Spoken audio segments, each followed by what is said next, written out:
The chapel was filled with the scent of expensive lilies and the hushed, expectant whispers of 50 of our closest friends and family. My wife, Elena, was sobbing into a lace handkerchief, her shoulders shaking with what everyone in the room assumed was overwhelming devotion and joy. She looked like an absolute angel in that cream-colored silk dress, her blonde hair pinned back with pearls, and as she reached out to take my hand at the altar, I felt a surge of something. But it wasn't love. It was a cold, sharp, and terrifyingly calm satisfaction. You see, everyone in that room thought they were witnessing the beautiful recommitment of a 10-year marriage, but they were actually about to witness its public execution. But I'm getting ahead of myself. To understand why I chose the most sacred moment of our lives to destroy her, I need to take you back to the Tuesday morning it all fell apart. We were that couple. You know the one, the high school sweethearts who actually made it through the gauntlet of their 20s and came out stronger on the other side.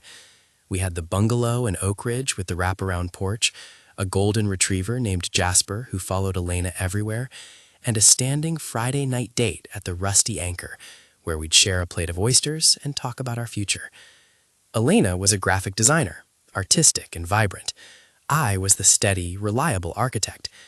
People used to joke that we were the blueprint for a happy life.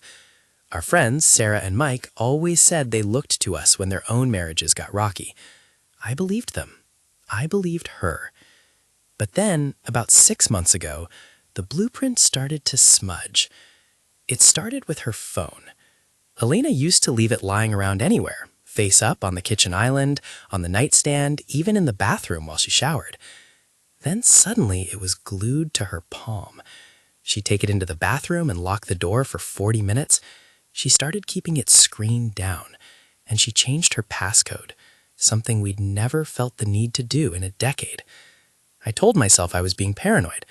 I told myself she was just stressed with the rebranding project for her biggest client. That should have been my first warning. But what came next was so much worse. It was a rainy Thursday in October when the first real blow landed. Elena told me she had a late-night pitch in the city and wouldn't be home until well past midnight. I decided to be the supportive husband and surprise her. I drove 40 minutes into the city with her favorite Thai takeout in the passenger seat, thinking she'd be exhausted and hungry. When I pulled into her office parking lot at 9 p.m., the entire building was dark. Her car wasn't in her assigned spot. My heart did a weird, erratic thump against my ribs. I called her, and she picked up on the third ring, her voice sounding slightly breathless, surrounded by a strange, muffled background noise. "Hey, babe, I'm right in the middle of this presentation. Can I call you later?" she whispered. I stood in that dark parking lot, looking at the empty space where her car should have been, and I heard it, the distinct low thrum of jazz music and the clinking of glasses. It was the ambient noise of the Velvet Lounge, a high-end hotel bar 3 blocks away. I didn't say anything. I just hung up. If that was all I found, maybe I could have talked myself out of the truth. Maybe I could have convinced myself she was just having a celebratory drink with a client after the pitch. But I knew better. I went home, sat in the dark for 3 hours, and waited. When she walked through the door at 1 a.m., smelling like expensive gin and cedarwood, she kissed my cheek and told me the pitch went great. That's when the sick feeling in my stomach turned into a cold, hard knot of rage. But I still didn't have proof. Not the kind of proof you can't argue with. That came a few days later when I found the old iPad. It was an ancient model we kept in the kitchen for recipes, mostly covered in flour and fingerprints. Elena had used it a few weeks prior to show her mom some vacation photos, and she'd forgotten to sign out of her iMessage. I was looking for a sourdough recipe when a notification popped up. It was from a contact saved only as J. I clicked and my whole world didn't just crumble, it disintegrated. It wasn't just flirting. It wasn't a mistake. It was a year-long, meticulously planned betrayal. Jay was Julian, her creative director. The messages went back months. They were graphic, they were cruel, and they were frequent. But the part that made the blood drain from my extremities wasn't the physical stuff. It was the way she talked about me. She called me the anchor, and not in a good way. She said I was the weight dragging her down, the boring, predictable man she had to endure until she could finally be with him. And then I saw the photos. Photos taken in our guest bedroom while I was at the gym.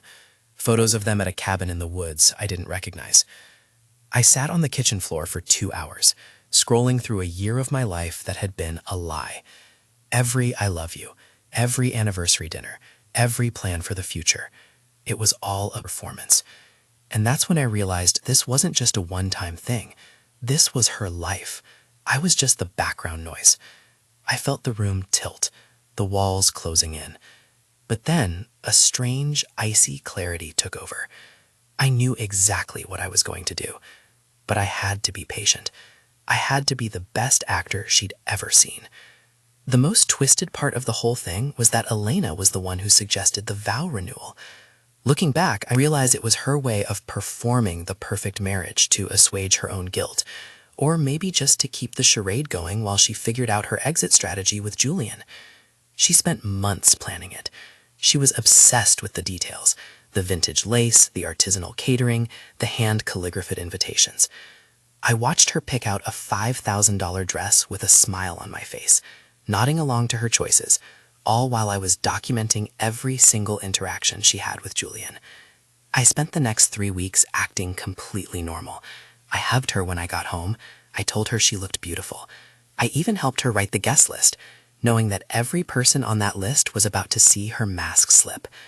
I was a ghost in my own home, watching her move through the rooms, feeling a sense of detachment so profound it was almost peaceful. She had no idea what was coming. She thought she was winning. She thought she was so much smarter than the boring architect. The morning of the ceremony arrived. It was a crisp, beautiful Saturday. The sun was shining through the stained glass of the small chapel we'd rented. While Elena was in the back room with her bridesmaids, getting her hair curled and her makeup applied, I sat in the car and checked the synced iPad one last time. There it was, a string of texts from 8:30 a.m. Julian had messaged her. "Thinking of you today. Hard to imagine you standing there with him."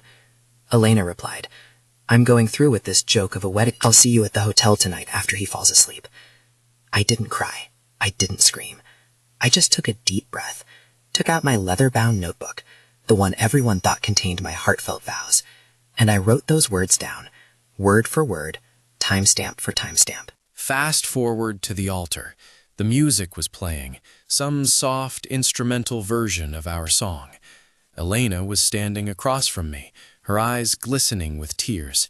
She looked breathtaking, a vision of purity and devotion. The officiant, an old family friend who had married us the first time, smiled warmly at us. "Mark," he said, "the floor is yours. You may now share your vows." I took a long, slow look around the room. I saw her parents, beaming with pride. I saw my sister, wiping away a tear. I saw our friends, all leaning in to hear the words of the man they thought was the luckiest guy in the world. Then I looked at Elena. She gave my hand a little squeeze, her lower lip trembling. She was really leaning into the role. "Elena," I began, my voice steady and unnervingly loud in the quiet chapel. "10 years ago, I stood before you and promised to love you, honor you, and be faithful to you. I took those words seriously. I built a life around them. I built a home around them." Elena smiled, a single tear rolling down her cheek. The guests sighed in unison. "But today," I continued, "I realize that vows are only as good as the truth behind them. And since we're here to recommit to the truth, I wanted to share some words that truly capture our relationship as it stands right now. Words that were written just this morning." The room went pin-drop silent. I saw the first flicker of confusion cross Elena's face. I didn't look at the notebook. I looked right into her blue eyes. 8:32 a.m., I read. "I'm going through with this joke of a wedding today, but I'm thinking of you the whole time." The color didn't just drain from Elena's face. She turned a sickly, translucent shade of gray. Her hand, which had been squeezing mine, went limp. 8:45 a.m., I went on, my voice cutting through the air like a blade. "He has no idea. He's so oblivious, it's almost sad. Just a few more months of playing house, Julian, then we're free. A collective gasp ripped through the chapel. I heard someone, I think it was her mother, let out a sharp, choked-off cry. Elena's mouth opened, but no sound came out. Her hands, which were holding a bouquet of white roses, started to tremble so violently that petals began to fall to the floor like snow. And then there's this one from last night, I said, turning a page. The Velvet Lounge was great, but I can't wait until we don't have to hide in hotel bars anymore. I hate smelling like him when I come home to you. Mark, please, she whispered, her voice cracking, her eyes darting toward the door as if she were looking for an exit that didn't exist. Her bridesmaids were frozen, their faces masks of horror. I don't think these are the vows you expected, Elena, I said, my voice dropping to a whisper that seemed to echo louder than a shout. But they're the only honest words spoken in this room today. You wanted a renewal? Well, consider this a renewal of my freedom. I didn't wait for a response. I didn't wait for the apologies I knew would be empty, or the excuses I knew would be lies. I closed the notebook and handed it to her. She didn't take it. She let it hit the floor with a heavy thud. I turned around and walked down the aisle. The silence was absolute, broken only by the sound of my shoes on the stone floor. I didn't look back once, even when I heard the sound of her collapsing onto the altar steps, the wailing starting just as I hit the fresh air of the outdoors. I had my bags packed and in the car before the first guest even made it out of the chapel. I didn't go back to the house on Elm Street. I didn't go back for the dog. My sister took Jasper, and eventually I got him back through the lawyers. I let the legal teams handle the wreckage of the bungalow and the bank accounts. She tried to call me 100 times that first night. She sent long, rambling emails about temporary insanity and how Julian meant nothing, how she was lost and I was her home. I didn't read past the first sentence of any of them. I sold the house, took my share, and moved 300 miles away to the coast. I started a small firm of my own, focusing on coastal homes, places with big windows and a lot of light. People sometimes ask me if I regret doing it the way I did, if the public humiliation was too much. I just look at them and smile. They don't understand that for a year I lived in a cage she built out of lies. I didn't just break our vows that day. I burned the script she was using to mock me. Now, when I wake up and hear the ocean, the air feels lighter. There's no weight on my chest, no suspicion in my mind. I'm not looking over my shoulder, wondering which version of the truth I'm living in today. The perfect life we had was a beautiful drawing on a piece of scrap paper, and I finally had the courage to throw it in the fire. I'm not bitter. I'm just finished, and for the first time in a decade, I'm finally living a life that's actually mine.